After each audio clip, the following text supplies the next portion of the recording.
Hello and welcome back. This is Dawn. Today we are going to be playing with my new collection from Spellbinders, the Fair Winds Collection. Specifically, we're going to be creating this card with the Set Sail die set.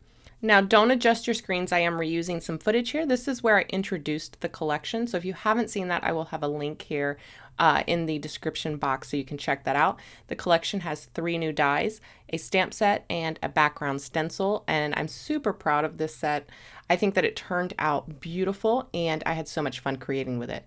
Now for the launch, I did create some sample cards. Here is a look at the set sail die and one of the sample cards that I created for this one. And I don't like creating the same card over and over, so we're going to create a new card heavily inspired by that original card. I thought it would be fun to take this and ramp it up, make it a little more colorful, and kind of give it more of a Caribbean vibe. Now the original has more of a traditional coastal feel, but this one, like I said, we're gonna go a little more vibrant, a little more colorful. Now the set sail die does include dies for a sailboat, a wave, and some clouds. And I find the easiest way to do this, the quickest, most efficient way, is to run as many dies as I can through my die cutting machine at once. So I've cut down my cardstock to fit the die cut pieces in the colors that I want to cut them from. And then I'm gonna run this through my die cut machine. This is going to give me the majority, in this case, the majority of all of my pieces that I need at one time. If I need to go a second round, I'll just put these to the side and obviously cut all of my pieces.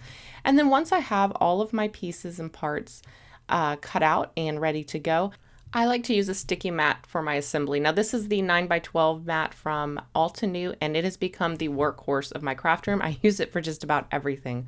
So the first up, we're going to go ahead and assemble this sailboat, and I'm going to show you how easy this is to do. We made this as simple as possible. So this first layer, you're going to have the base. It's going to have the cabin and the base of the boat, as well as your stays, your mast, and your boom. You're just going to adhere everything directly on top of this silhouette. Now, if you were doing a night scene and you just needed the silhouette of the boat, you could always get away with just using this and the sails. But we're doing a day scene, maybe a sunset scene, I don't know, maybe a sunrise. It's going to be colorful, you guys. You saw the card in the beginning, it's got a lot of color. Now, I recommend using an adhesive where you can control the flow, a liquid adhesive where you can control the amount of adhesive you're putting down. These are smaller pieces, so too much glue is going to be a problem. Dry adhesive, if you prefer dry adhesive, you could certainly use that. I just prefer liquid glue. And I prefer the glue press from My Sweet Petunia, but use whatever you have on hand. I think I do end up using some honeybee glue here too, because my glue press went empty. So this is the cabin of the boat. We're gonna go ahead and adhere this. This is so you could do 2 different colors. If you wanted to have the base of your boat, is it the hull? If you wanted the hull of your boat to be a different color, you can do that. Here I've got the cabin white, the hull is like a light gray. If I'm calling it the wrong thing, correct me in the comments, you guys. I love to learn new things, and I'd rather talk to you to learn them than just use Google. That's boring. Then I've got this little accent stripe. This is optional, but it allows you to add a little racing or detail stripe to your boat. So I've cut this from coral. Now all of the cardstock that I'm using today, it's a mix from Spellbinders, Concord and Ninth, and I believe this coral is actually a Gina K color. I will have all of the cardstock in the description box below. I'll have links to that. So if you fall in love with a certain color and you want to check it out, I'll have that for you down there. So here you can see another helpful thing to use here are tweezers. I don't care how big or small the dies are, I'm almost always using those tweezers, you guys. So a little liquid adhesive, push that into place. Make sure you use an adhesive that dries clear and matte so that if you do have any extra seepage, it won't show. So now that we've got those in place, the only thing left to do is to adhere our sails. And what you want to do is adhere this back sail, the triangle, that isosceles triangle, I believe it is. You want to adhere that to the boom and the mast, and then the smaller sail here we're going to adhere to is it the forward stay? I believe that's what it's called. I did do some research on sailboats and their named parts and exactly what I needed to include when I was illustrating and designing the sailboat. So I don't think I ever looked up what the base of the boat was called though. but I did look up these little stay lines and all of that good stuff. That's one thing I really love about designing a lot of these products is you have creative license, but to a certain degree, you do want to be accurate with some of your details, at least the main parts. So I had fun looking up and learning some things that otherwise I might not have learned. I am a coastal girl. I have always lived on the coast, but I have never sailed. I've water skied. I've jet skied. I have been shrimping and crabbing.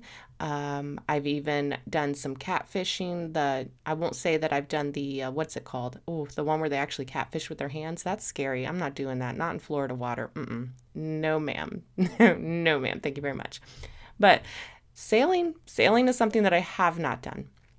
So like you can see here, I put a little bit of glue on the boom and the mast, and then I just adhered that back sail there. And then we're going to adhere the forward. I knew what this was called, and now I don't know what it's called. Oh, I looked this up. This has a name. This part of the sail has a name, and I can't remember what it is. Again, if you know, tell me in the comments. But tell me, don't Google it. Only tell me if you know.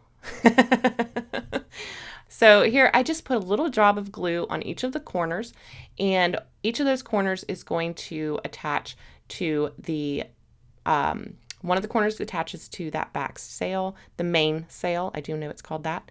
The top corner will attach to the mast there at the very top, and then that other corner just attaches to that, I think it's the forward stay. So there we have our sailboat all finished and done. So I love it. It's so cute. And now it's time to create the rest of the card. Now remember, we're using that previous card that I created for the release for the Spellbinders blog. We're using that as our inspiration, but we're just going to change it up a little. So we need the water, and then we need the sky. And I've chosen two blues here. Almost positive these are Concord and Ninth. Again, I will put the actual cardstocks that I used in the description box below. But I've just marked off about how much I need for the water portion, and I'm going to trim that down. And then I'm going to adhere that to the base of this panel, and I'm going to do the same thing for the sky. So we're going to lay down some adhesive, put that sky in place, and then I'm just going to trim any excess down to fit this panel.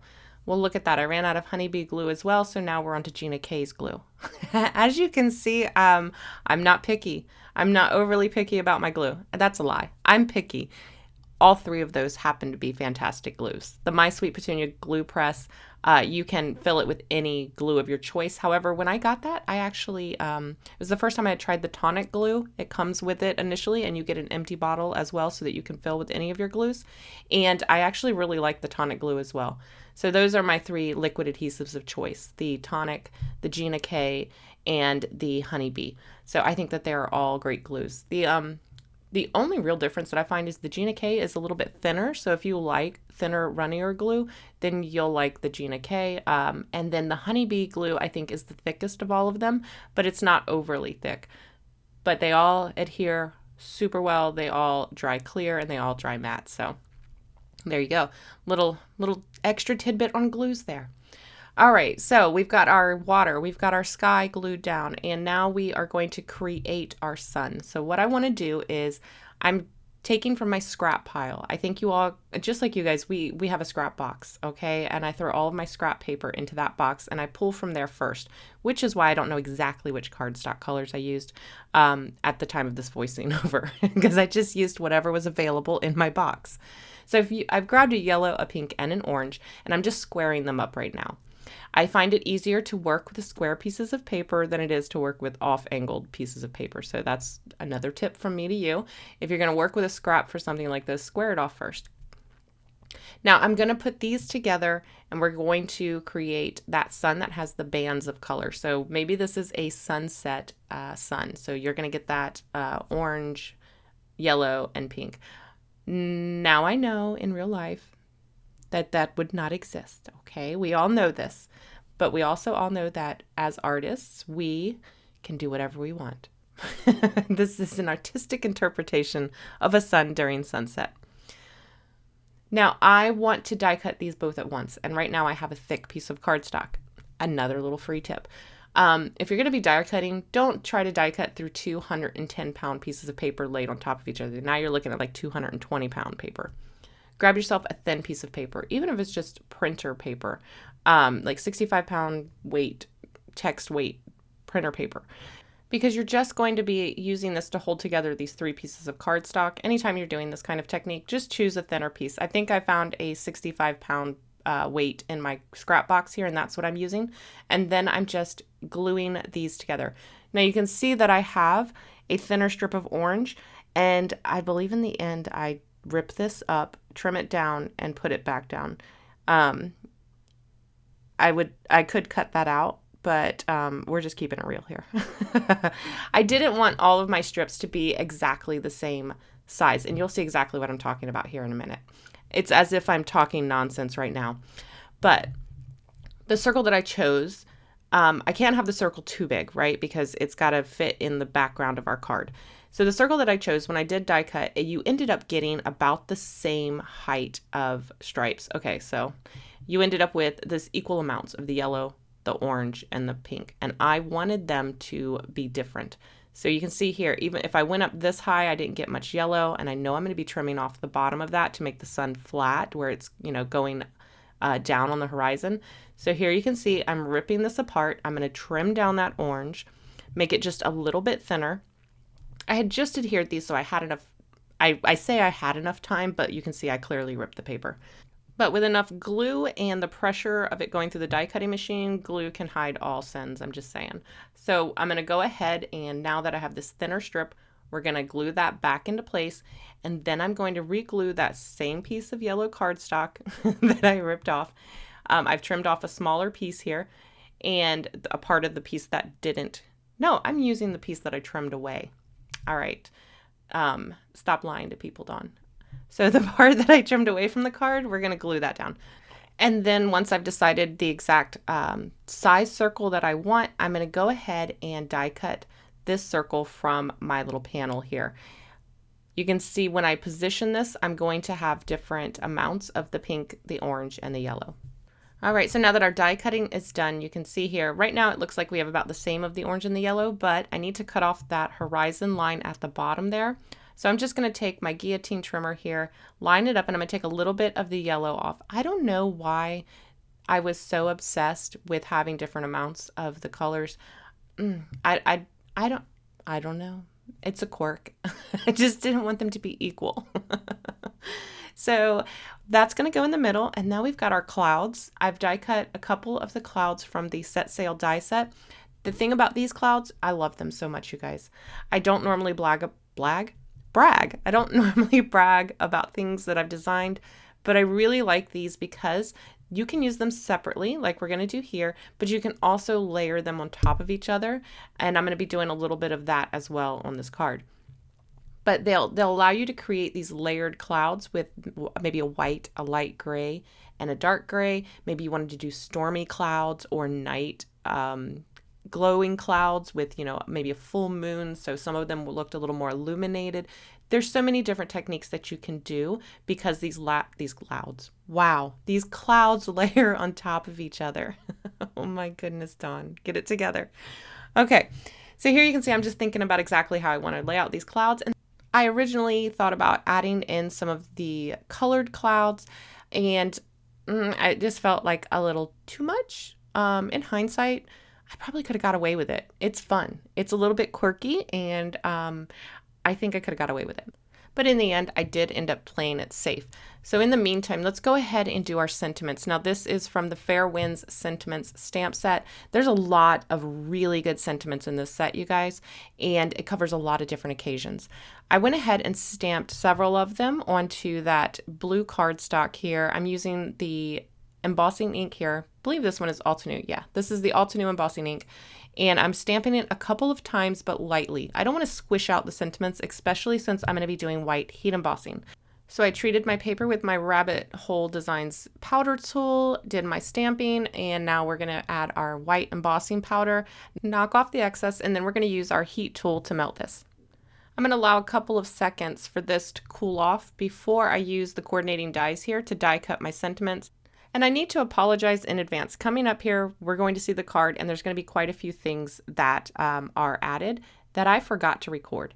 I thought I hit record. Apparently, I did not. So I apologize in advance for that. So here you can see there is some land at the horizon line. This is the clouds. These are the clouds, my friends. So I took the clouds and I die cut them from green, and I adhered them at the shoreline or the horizon line, whichever. If here it's the horizon, if you were actually on the land, it would become the shoreline.